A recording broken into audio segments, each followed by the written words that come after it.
नमस्कार, आप देख रहे हैं एग्जाम टूर। आपसे बता दें, बिहार बिजली विभाग में जो वैकेंसी दिया गया था 2610 पदों पर, उसमें एक खेला हो गया।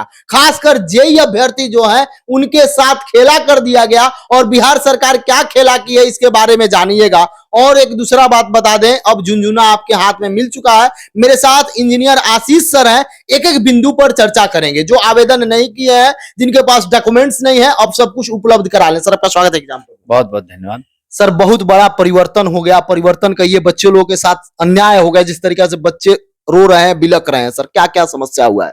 देखिए, एक तरफ तो आईटीआई के छात्रों के लिए बहुत खुशी की खबर है कि आरटीआई का जो चिट्ठी था उसमें 4000 पद बताए गए थे कि बिहार में आईटीआई के बच्चों के लिए खाली हैं।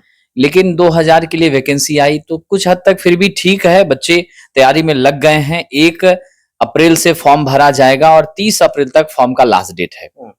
मई लास्ट या जून प्रारंभ में संभावना बताई जा रही है परीक्षा की। अगर मान लीजिए चुनाव का कोई इंपैक्ट आता है तो डेट थोड़ी बहुत आगे बढ़ सकती है, लेकिन मोटा मोटी 2 महीना है। तो जहां आईटीआई के छात्रों के लिए खुशी की लहर आई थोड़ी बहुत, हम इसलिए कह रहे हैं क्योंकि 6 साल के इंतजार के बाद यह वैकेंसी आई है।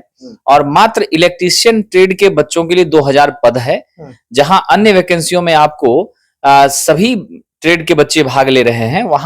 यहाँ सिर्फ इलेक्ट्रीशियन के लिए ये होना बहुत अट्रैक्शन का वजह बना हुआ है। दूसरे नंबर पर दिक्कत कहां हुई, तो मेरे पास आरटीआई की लेटर है यहाँ पर, जो 5 जनवरी 2024 की है।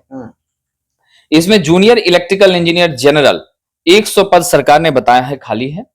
जूनियर इलेक्ट्रिकल इंजीनियर जीटीओ उसमें 213 पद इन्होंने बताया है। जेई सिविल का 157 इन्होंने बताया खाली है। लेकिन इसके बावजूद सिविल में तो कोई वैकेंसी है नहीं, बट मोटा मोटी देखा जाए तो 213 प्लस 100 यानी कि 300 प्लस पद इलेक्ट्रिकल के बच्चों के लिए जरूर था। जेई वाले के लिए जो बच्चे डिप्लोमा थे विशेष रूप से वही इसके लिए योग्य थे। असिस्टेंट इंजीनियर के भी पद 107 थे, तो उसमें भी संख्या थोड़ी कम ही है। बाकी 95 सिविल के लिए था। असिस्टेंट एग्जीक्यूटिव इंजीनियर जीटीओ 145 था। आईटी मैनेजर 121 था। तो ये सब खाली पद नहीं आए। तो अब चिंता सबसे ज्यादा डिप्लोमा के छात्रों को है, और वो लगातार मुझे मैसेज कर रहे हैं, कॉल कर रहे हैं, और मुझे लगता है कि बहुत सारे छात्र इस पर काफी चिंतित हैं, दुखी भी हैं। तो ये एक बड़ी समस्याएं हैं कि 40 पद पर मात्र जेई की वैकेंसी का आना, ये बिहार राज्य के डिप्लोमा के छात्रों के लिए सच में 40। जी हाँ, बिल्कुल। और जनरल कैटेगरी में कोई सीट नहीं है, ठीक है। बाकी अलग अलग विभागों में ईडब्ल्यूएस में ये सब में कैटेगरी वाइज सीटों का वर्गीकरण किया गया है, बट बहुत मायूसी छात्रों में छा गई है।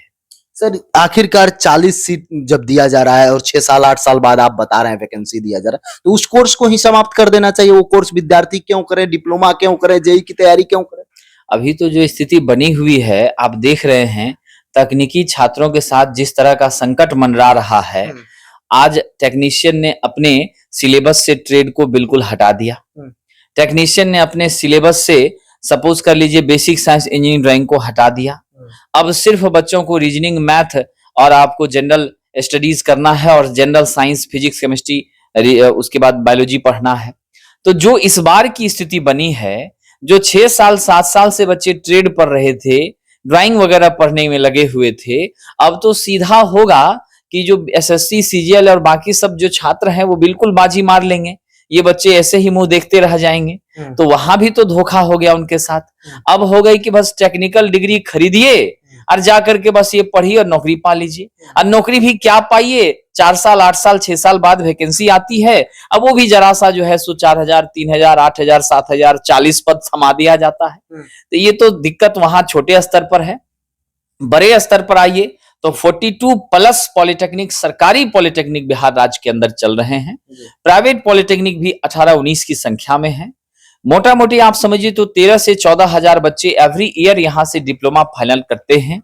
अब ये 13-14 हजार बच्चे जो डिप्लोमा करते हैं, उनके लिए अपने राज्य में विकल्प क्या बचा? जब सरकार नौकरियां बांट रही है तो तकनीकी छात्रों पर भी सरकार को ध्यान देना होगा। वह भी आपके नागरिक हैं। अगर सच में आपने कहा है, अगर ऐसी विपत्ति और ऐसा संकट है, तो आप क्यों सरकारी कॉलेज इतना बढ़ा रहे हैं? क्यों मेडिकल इंजीनियरिंग या फिर पॉलिटेक्निक की कॉलेजेस खोल रहे हैं? बिल्कुल बिल्कुल, हर ब्लॉक में एक पॉलिटेक्निक की बात कर रहे हैं। तो आप क्या करना चाहते हैं? या तो आप कोई ऐसा व्यवस्था करिए, इंडस्ट्रियलाइजेशन करिए, या नहीं तो आप नौकरी में 40 पदों की संख्या 6 साल बाद, बहुत दुख वाली बातें हैं। बच्चे बहुत निराश है। सर अब जो विद्यार्थी 2210 पद या 2610 पद है उसके लिए क्या करेंगे? यदि कुछ जो आवेदन करने वाले हैं अभी से क्या करें, उनको क्या कहिए? हाँ, देखिए 2610 पद में जो है मेजर पद तो आईटीआई के छात्रों का 2000 है। उन छात्रों को सब्जेक्ट का डिस्ट्रीब्यूशन में चर्चा कर देता हूं। उनको 50 मार्क्स का इलेक्ट्रीशियन ट्रेड पूछा जाएगा, 10 मार्क्स की हिंदी पूछी जाएगी, उनको 5 मार्क्स का इंग्लिश पूछा जाएगा, 10 का जीके पूछा जाएगा, 10 उनका रीजनिंग रहेगा, ठीक है, और कंप्यूटर 15 मार्क्स का रहेगा। इस तरीके से मार्क्स डिस्ट्रीब्यूशन किया गया है। और अब जो समय है वो 2 महीना ही मान के चले छात्र मेरे पास हैं। जिस सब्जेक्ट्स का वेटेज ज्यादा है उस आधार पर बच्चे दिन रात मेहनत करके पढ़ना शुरू कर दें। और रही बात क्या, तो आपके पास दूसरे जो पद हैं करस्पॉन्डेंस, आपके पास मुझे लगता है कमेंट आपको आता होगा, जिसमें करस्पॉन्डेंट अटेंडेंट के लिए, उसके बाद फिर आपकी क्लर्क के लिए, अकाउंटेंट के लिए भी पद आए हैं। उन सभी पदों पर सामान्य ग्रेजुएशन के छात्र भर सकते हैं। 150 और 80 230 पद ग्रेजुएशन के छात्रों के लिए है। उसके बाद अकाउंटेंट के लिए 300 के आसपास पद है, जिसमें कॉमर्स ग्रेजुएट भरेंगे। सबके लिए मार्क्स डिस्ट्रीब्यूशन सेम है। कॉमर्स वाले बच्चों को कॉमर्स से 50 क्वेश्चन पूछा जाएगा, बाकी इधर जैसे बंटवारा था वैसा ही रहेगा। उसके बाद दूसरे नंबर पर जो हमारे क्लर्क के पद के लिए छात्र हैं उनको कंप्यूटर का क्वेश्चन ज्यादा रहेगा, बाकी सब्जेक्ट डिस्ट्रीब्यूशन सेम रहेगा। सर पिछला बार जिस तरीका से प्रीवियस यदि देखा जाए 6 साल पहले जो वैकेंसी क्या कट ऑफ गया था जनरल वगैरह का, कुछ पहले जो आया था उसमें क्या कट ऑफ रहा होगा सर? विद्यार्थी थोड़ा सा जानना चाहते हैं। इससे पहले जो आईटीआई के बच्चों के लिए एग्जाम हुआ था, जो जूनियर लाइनमैन, असिस्टेंट ऑपरेटर, उसके बाद फिर टेक्नीशियन ग्रेड 4 के लिए, वहां पर मैं कट ऑफ आपको बता दे रहा हूं। यूआर के लिए जनरल कैंडिडेट पुरुष वर्ग के लिए 58.90 यानी आप 59 मान सकते हैं। वुमेन्स कैटेगरी में अनरिजर्व में 33.43 गया है। फिर एससी के छात्रों के लिए जनरल में, जनरल मतलब पुरुष वर्ग में 46.83 47 कहिए, वुमेन में मात्र 8.6, आप समझ लीजिए 8.5 नंबर, 8.5 नंबर में बच्चियों का एससी कैटेगरी में पिछले बार सिलेक्शन हुआ था। उसके बाद आ जाइए एसटी में, तो पुरुष वर्ग में 52 गया था, महिलाओं के लिए मात्र 16 नंबर 15.65। फिर ईबीसी में आइए, पुरुष वर्ग के लिए 52 मार्क्स गया था, लड़कियों के लिए 8.8 यानी 9 नंबर कह सकते हैं। फिर बीसी में पुरुष वर्ग के लिए 56 और महिलाओं के लिए मात्र 26, और बीसी स्पेशल फीमेल के लिए 12 नंबर 11.79 12 के आसपास। तो बहुत कम कट ऑफ गया था। और इस बार भी लड़कियों के लिए यह सबसे अच्छी अपॉर्चुनिटी मानी जा सकती है। ऐसा मैं इसलिए कहूंगा क्योंकि 37% हॉरिजॉन्टल रिजर्वेशन है। इतनी सीटें 2000 में 700 सीटें लड़कियों की होनी ही होनी है। पिछला बार कितना सीट था सर? पिछला बार भी 2000 सीट ही था। 2000, हाँ सेम सीट था। बहुत होगा तो इससे 10 मार्क्स बढ़ सकता है या दुगुना? नहीं नहीं नहीं नहीं नहीं, बिल्कुल बिल्कुल आपने सही कहा है। 10 मार्क्स 15 मार्क्स का प्लस माइनस हो सकता है, लेकिन ये जो आप सोचेंगे कि लड़कियों का कट ऑफ 90 चला जाएगा तो ये तो असंभव सी बात है। हाँ, इतना कम भी नहीं रहेगा तो बहुत ऊंचाइयों को भी नहीं छुएगा। जो भी व्यूअर देख रहे हैं, कहीं भी कोई कंफ्यूजन हो तो आप एग्जाम टूर में आकर कमेंट बॉक्स में कमेंट कर सकते हैं। सर और कोई सुझाव आप देना चाहें? एक छोटी सी बात है, कई बच्चियों का मुझे कॉल आया है, जो शादीशुदा लड़कियां हैं वो कंफ्यूज हैं कि हम जाति, आवासीय और आय प्रमाण पत्र कहां से बनाएं। तो मैं आपके माध्यम से ये सबको बता देना चाहता हूं, जाति, आय, आवासीय प्रमाण पत्र जो भी लड़कियां हैं, चाहे वो मैरिड हैं या अनमैरिड हैं, सभी बच्चियां बनाएंगी अपने पिता के पते से। पति के पते से कोई प्रमाण पत्र उनका बिहार के लिए वैलिड नहीं है।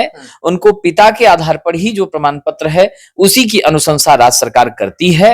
और मैं सभी को कहना चाहूंगा, हताश निराश होने की जरूरत नहीं है।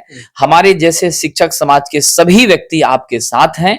हमारा सहयोग हमेशा से मिला है, मिलता रहेगा।